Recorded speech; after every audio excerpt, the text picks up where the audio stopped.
কিরে হাল্ক, তুই এখানে কাজ করস, ওইদিকে তোর সোমার বিয়ে হয়ে যাইতেছে। কি বলেন চাচা? আমি এখন যাচ্ছি। আরে চাচা, আপনি নাকি সোমার বিয়ে দিয়ে দিচ্ছেন। আমার সোমা শুধুই আমার।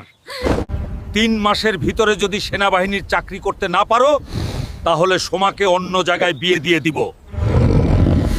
সোমা, কাল আমার সেনাবাহিনীর প্রথম দিন, তুমি আমার জন্য দোয়া কইরো। হাল্ক, তোমার সবকিছু ঠিকঠাক আছে। তোমার চাকরি হয়ে গেছে। কাল থেকে তোমার 3 মাসের ট্রেনিং শুরু। সোমা, শুধুমাত্র তোমার জন্য আমার এত কষ্ট। অনেক কষ্ট হচ্ছে, অনেক কষ্ট হচ্ছে।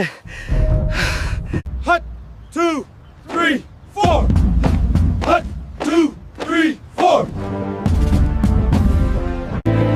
হাল্ক, তোমার সম্পূর্ণ ট্রেনিং শেষ। এবার তোমাকে বিদেশ যেতে হবে 6 মাসের ট্রেনিংয়ে। ঠিক আছে স্যার।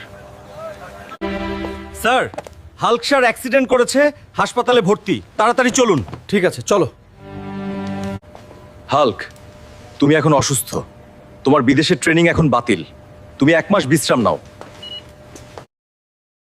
স্যার, আপনি এখন সম্পূর্ণ সুস্থ, চাইলে এখন বাসায় যেতে পারেন। ঠিক আছে, আমি এখনই চললাম। আরে আমাদের হাল্ক নাকি সেনাবাহিনীর চাকরি হয়েছে। মিষ্টি কই? বিয়েতে একসাথে খাওয়াবো। চাচা, আমার সেনাবাহিনীর চাকরি হয়ে গেছে। আজকেই সোমার সাথে আমার বিয়ে হবে। হাল্ক, তুমি অনেক দেরি করে ফেলেছো। 15 দিন আগে সোমার বিয়ে হয়ে গেছে সরকারি চাকরিওয়ালা ছেলের সাথে। চাচা, যার জন্য আমি এত কষ্ট করলাম সেই নাই, তাহলে আমার বেঁচে লাভ কি? জীবনে এখানেই শেষ, না মাত্র শুরু। ভালো চাকরি হয়েছে, ভালো বউ পাবো ইনশাআল্লাহ।